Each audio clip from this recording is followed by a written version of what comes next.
Hey, this is Brooks with Character Design Forge. This week I want to show you an exercise that can help you get multiple character designs from a single idea, prompt, or set of elements. And I'll show you how I did the same in a really short amount of time. So there's two other exercises or challenges that really help me to get the creative juices flowing.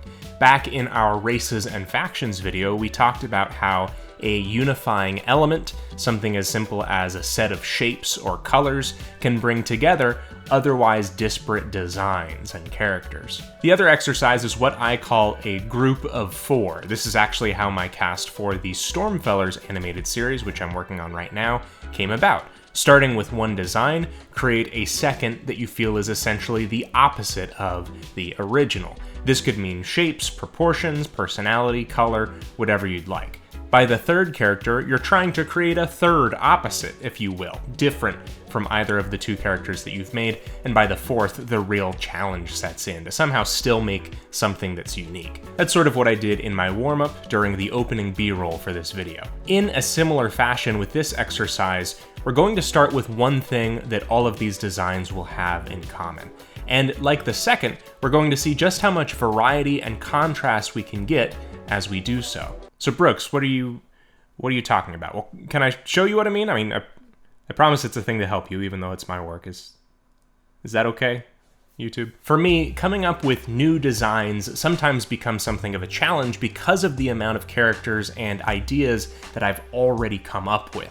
Too easily, something is too similar to something that I've already done, and it isn't fresh enough. It's easy to start overthinking designs before I even start.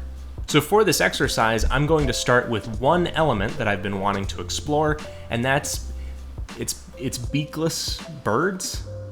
Let me explain that one. I love when character designs can be relatively abstract and simple. Think of the way that frogs have so much design elasticity. A circle with two eyes in the right place can be a frog. The slightest allusion to something can be a frog. It's very elastic, to call upon a term from a few videos ago.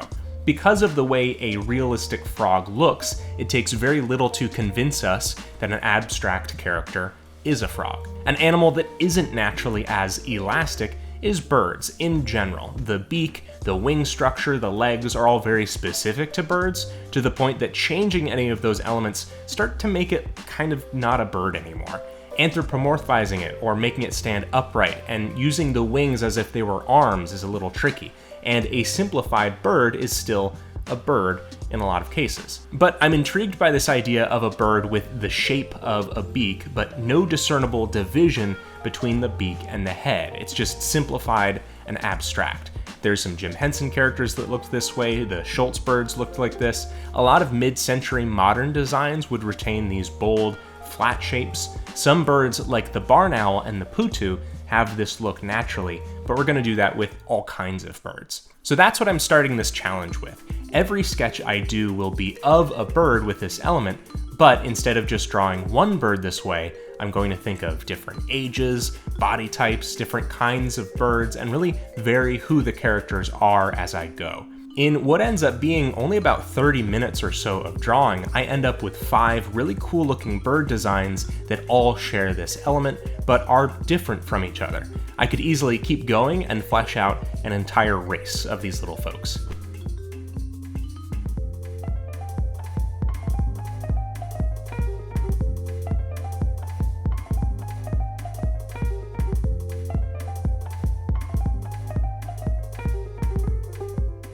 These are, of course, just initial sketches. Several of them are in the same sort of posture or pose. So for extra credit, and to really start refining and figuring out how these characters move, you can move on to some additional sketches like these. You might choose to just keep a couple of your initial designs or start merging some of them together. Now for me, I did something different with each. For the owl and the little ballerina, I created this grandfather-granddaughter relationship.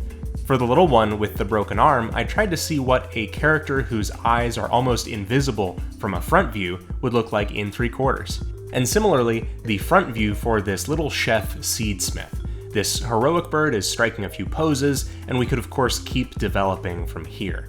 With more time, you might start to really shift the shapes and proportions of what you come up with around, start to think about the stories and personalities of these characters, and of course, create some kind of polished looking art if you'd like. If you'd like to try this exercise for yourself, all you really need is a single element or similarity as a theme for what you come up with. You could try something more formal and go for a full family of punk rockers, let's say, or 20 rabbit characters. Remember to stay loose and exploratory. You don't need to have anything final right away. And as we talk about almost too much on this channel, iteration is your friend. Go back over what you come up with, refine and change away. Staying away from being too precious will really get your character designer muscles built up. So like an overwhelmed parent of 8 children, since I've been so hard at work on the technical and production side of things with Stormfellers, the last thing that I could think about was designing new characters. Having more kids. I have enough of them on my plate already, and the overthinking sets in quickly. So when I tell you that this almost instantly shook off some of that rust for me when I was coming into it with nothing, I really think it could help you too. I could easily see this as a great way to develop a cast for something like a comic or a game, or to come up with some background characters in a new world. You can always go off and make big changes to the characters to individualize them, but because they were all born with this same DNA, they inherently share some of those same features. I know that these birds didn't have the same number of iterative sketches that I like to recommend with character design, but because there isn't a solid purpose for them, the real fun was in chasing a certain look and design aesthetic that's been interesting for me lately, that hits in that 60s cartoon character arena, a little like old cereal box mascots, you know? Maybe we'll do a video on those. You can get my course Learn Character Design over on learncharacterdesign.com. It's over 18 hours of a comprehensive character design curriculum. And of course, you can follow me on Instagram, Twitter, Twitch, and TikTok at BagelDenizen. Thank you so much for watching, and have fun creating.